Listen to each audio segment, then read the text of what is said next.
कहा जाता है कि जिस जगह पर डी मार्ट का स्टोर होता है उसके 5 किलोमीटर के रेडियस में कोई भी किराना स्टोर खोलने की हिम्मत नहीं करता, क्योंकि बाकी के स्टोर्स अपने प्रोडक्ट को जिस प्राइस पर बेचते हैं डी मार्ट उसी सेम प्रोडक्ट को 20 से 30% कम रेट पर दे देता है। एक तरफ ये कंज्यूमर्स को सस्ते में सामान देता है, दूसरी तरफ अपने इन्वेस्टर्स को मैनीफोल्ड रिटर्न भी दे रहा। साल 2017 में डी मार्ट सिर्फ 300 रुपए के प्राइस पर अपना IPO लेकर आया था, जिसने केवल 3.5 साल के अंदर 7 गुना से भी ज्यादा का रिटर्न दे दिया। लेकिन पिछले कुछ समय से इन्वेस्टर्स की टेंशन अब बढ़ती नजर आ रही है, क्योंकि एक समय इतना हाई रिटर्न देने वाला ये स्टॉक अब अपने पीक पॉइंट से 40% नीचे आ चुका है। तो आखिर इस भारी गिरावट का रीजन क्या है? क्या डी मार्ट का खेल अब खत्म होने वाला है और कहीं इन सभी लॉसेस के पीछे रिलायंस रिटेल का हाथ तो नहीं है? आइए डिटेल में जानने की कोशिश करते हैं।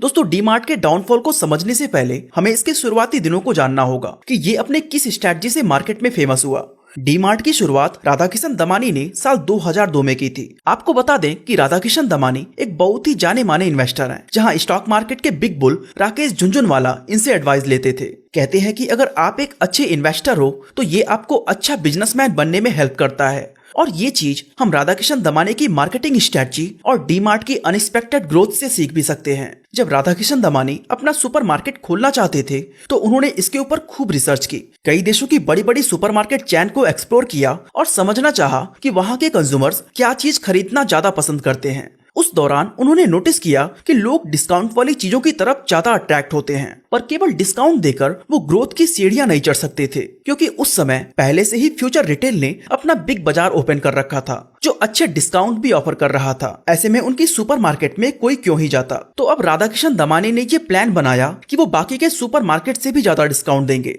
पर ये काम उनके लिए बहुत ही ज्यादा चैलेंजिंग होने वाला था। तो इन चैलेंजेस को मात देने के लिए राधाकिशन दमानी ने कुछ स्ट्रेटजीज बनाई जिससे डी मार्ट आज यहाँ तक पहुँच पाया। आइए जानने की कोशिश करते हैं कि वो स्ट्रेटजीज थी क्या। डी मार्ट की सबसे पहली स्ट्रेटजी थी कि वो किराए का स्टोर ना लेके खुद की जगह खरीदेंगे। इससे उनकी रेंटल कॉस्ट बचने लगी और उनकी जेब में ज्यादा प्रॉफिट जाने लगा। आज की बात करें तो डी मार्ट के 80% स्टोर्स इनके खुद के हैं एंड इन्हें सिर्फ 20% स्टोर्स का ही रेंट देना पड़ता है। लेकिन इसमें सबसे बड़ी प्रॉब्लम ये है कि इसमें एक ही बार में ज्यादा फंड को इन्वेस्ट करना पड़ता है। अगर डी मार्ट को एक स्टोर से प्रॉफिट कमाकर अपना दूसरा स्टोर ओपन करना हो तो उसे उस वक्त तक वेट करना पड़ेगा जब तक कि सफिशिएंट अमाउंट कलेक्ट ना हो जाए। लेकिन ये चैलेंज भी डी मार्ट के लिए सिर्फ शुरुआती दिनों तक ही था, क्योंकि जैसे जैसे इनके स्टोर्स के नंबर बढ़ते गए वैसे वैसे इनके प्रॉफिट भी बढ़ते चले गए। फॉर एग्जाम्पल, पहले जहां वो एक स्टोर के प्रॉफिट को कलेक्ट करके एक दूसरा स्टोर ओपन करने में 3 साल का समय लगाते थे, तो अब जब इनके पास 3 स्टोर हो गए तो सबका प्रॉफिट मिलाकर वो 1 साल में एक स्टोर ओपन करने लगे।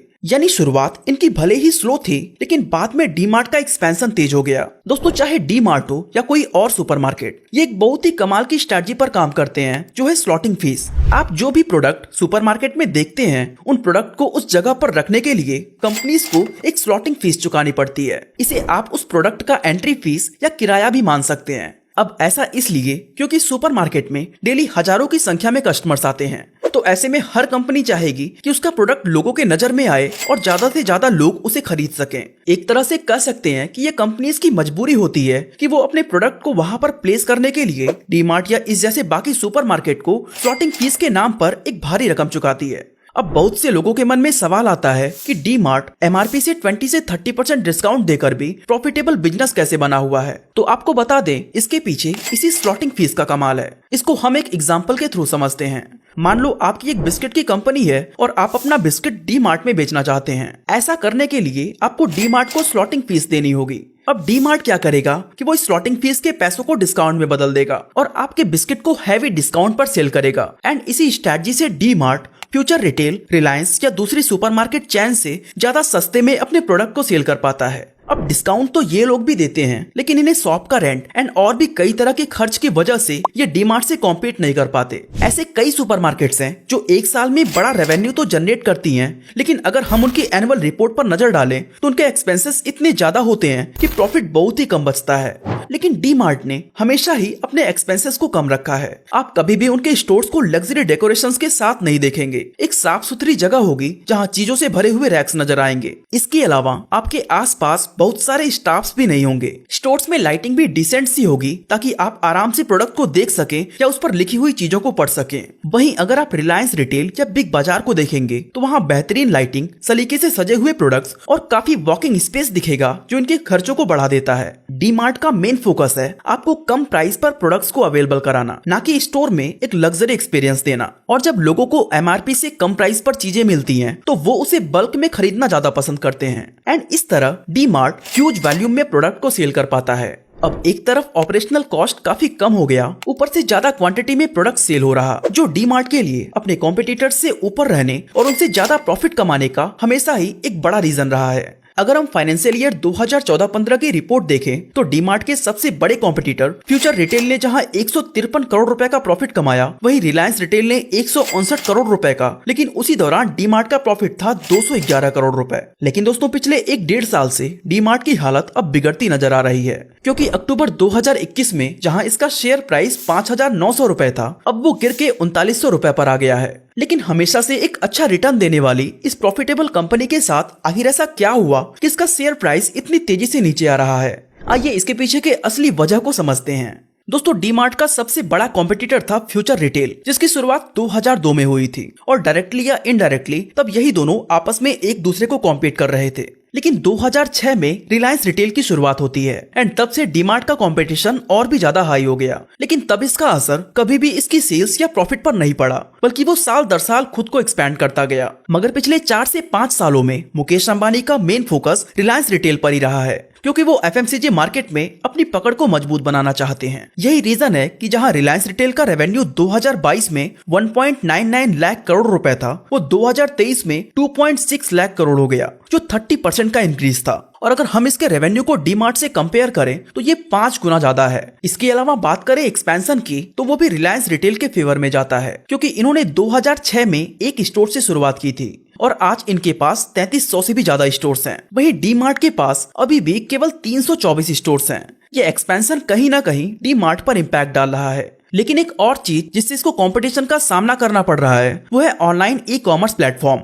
पहले जहां डी मार्ट के बिगेस्ट कॉम्पिटिटर्स थे फ्यूचर रिटेल और रिलायंस रिटेल, वहीं अब जेप्टो, बिग बास्केट, जियो मार्केट, लुंजो, फ्लिपकार्ट सुपरमार्केट, ग्रोफर्स और अमेजॉन पैंट्री जैसे कई कॉम्पिटिटर्स मार्केट में पैर जमा चुके हैं। इसको देखते हुए डी मार्ट ने भी डी मार्ट रेडी नाम की एक ई कॉमर्स बिजनेस की शुरुआत की। लेकिन फाइनेंशियल ईयर 2021 में इसे 80.62 करोड़ रुपए का लॉस हुआ, तो फाइनेंशियल ईयर 2022 में 142 करोड़ रुपए का। और इन सब का असर कंपनी के शेयर प्राइस पर भी देखा जा सकता है। अब समझते हैं डी मार्ट के डाउनफॉल का दूसरा रीजन, जो है लोअर कंज्यूमर स्पेंडिंग। दोस्तों पिछले कुछ सालों में इन्फ्लेशन रेट बहुत ही तेजी से बढ़ा है। 2022 में इन्फ्लेशन रेट 6.67% था, वहीं 2021 में 5.51%। बढ़ते इन्फ्लेशन रेट का इम्पैक्ट ये पड़ता है कि इससे लोगों की परचेजिंग पावर कम हो जाती है। एग्जाम्पल के लिए मान लो अगर कोई 20,000 रुपए कमा रहा है और 8,000 ग्रोसरी पर खर्च कर रहा है, 5,000 मेडिसिन पर और 2 से 3,000 रुपए ट्रांसपोर्टेशन पर, तब भी उसके पास 4,000 रुपए एक्स्ट्रा बच जाते हैं, जिससे वो एडिशनल चीजें जैसे कि कपड़े, कर्टेन, डेकोरेटिव आइटम्स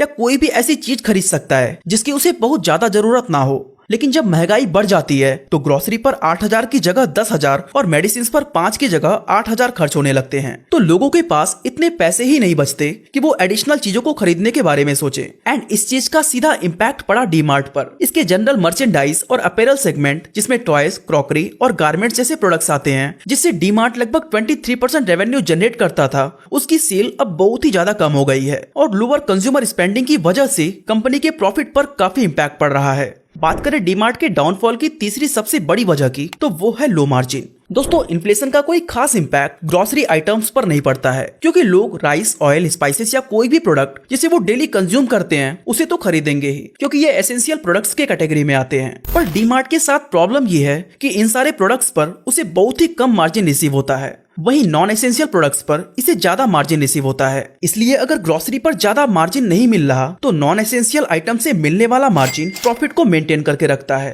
लेकिन जब से इन्फ्लेशन अपने पीक पर है, लोगों ने नॉन एसेंशियल आइटम से दूरी बना ली है, जिससे इसकी प्रॉफिट पर बहुत ही बड़ा इम्पैक्ट पड़ रहा है। इवन कंपनी ने भी शेयर प्राइस कम होने का यही एक रीजन बताया है। डीमार्ट के डाउनफॉल का चौथा सबसे बड़ा रीजन है sluggish rate of store expansion. दोस्तों, रिलायंस स्टोर के एक्सपेंशन की बात तो हमने पहले ही की कि कैसे वो तेजी से अपने स्टोर्स को एक्सपैंड करके एफएमसीजी में लीडर बनने की कोशिश कर रहा है। उसी दौरान उसने देखा कि फ्यूचर रिटेल के पास 200 से भी ज्यादा स्टोर्स ऐसे हैं जिसका उसने लंबे समय से किराया नहीं दिया है। ऐसे में रिलायंस ने लैंडलॉर्ड से बात करके इन स्टोर्स में रिलायंस रिटेल का बोर्ड लगाकर वहां अपना खुद का स्टोर रन करने लगा, जिससे कम पैसे और कम समय में इसे 200 नए स्टोर्स मिल गए। इस रैपिड एक्सपेंशन को देखकर डीमार्ट को भी लगा कि उसे अगर कंपटीशन में आगे निकलना है तो अपने स्टोर्स को ज्यादा से ज्यादा शहरों में ओपन करना होगा। इसी वजह से पिछले साल डीमार्ट ने अराउंड 50 नए स्टोर्स ओपन किए थे, लेकिन 2023 में अभी तक डीमार्ट ने केवल 22 स्टोर्स ही ओपन किए हैं। यानी कि लास्ट ईयर वाले ग्रोथ को मैच करने के लिए कंपनी को अभी भी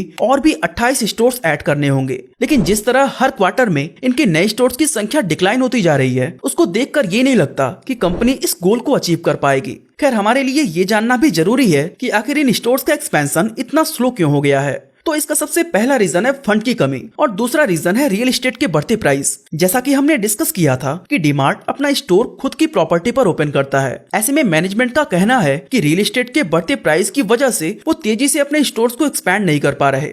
दोस्तों, डीमार्ट एक बहुत ही कंजर्वेटिव कंपनी है जो लोन के दम पर अपना रैपिड एक्सपेंशन नहीं करती, बल्कि प्रॉपर प्लानिंग के साथ एक स्टडी ग्रोथ की तरफ बढ़ने में विश्वास रखती है। इसलिए फंड की कमी और रियल एस्टेट के बढ़ते दाम की वजह से इसने अपना एक्सपेंशन स्लो कर रखा है। दोस्तों, डीमार्ट के डाउनफॉल का पांचवा सबसे बड़ा रीजन है इसका valuation and PE ratio. DMart का आईपीओ 300 रुपए पर लॉन्च हुआ था, जिसकी शेयर मार्केट में लिस्टिंग हुई अराउंड 650 रुपए पर। इसके बाद से कंपनी के शेयर प्राइस में लगातार ग्रोथ देखने को मिली। जब कंपनी अच्छी रिटर्न दे रही थी तो इसको देखकर बहुत सारे इन्वेस्टर्स इसमें इंटरेस्ट लेने लगे, जिससे इसका पीई रेशियो यानी प्राइस टू अर्निंग रेशियो 200 से भी ज्यादा हो गया। लेकिन जब इन्वेस्टर्स ने रियलाइज किया कि हर साल ये कंपनी केवल 25 से 30% के रेवेन्यू ग्रोथ के साथ बढ़ रही है, तो उनके लिए ये काफी डिसअपॉइंटिंग था। क्योंकि अगर कोई इन्वेस्टर ज्यादा पैसे इन्वेस्ट करके किसी शेयर को खरीदता है तो वो हाई रिटर्न भी एक्सपेक्ट करेगा। लेकिन जब ऐसा नहीं होता तो धीरे धीरे उन्हें समझ आने लगता है कि कंपनी के शेयर प्राइस ओवर वैल्यूड है। इसके बाद इन्वेस्टर्स नेगेटिव हो जाते हैं और शेयर प्राइस में गिरावट आती है।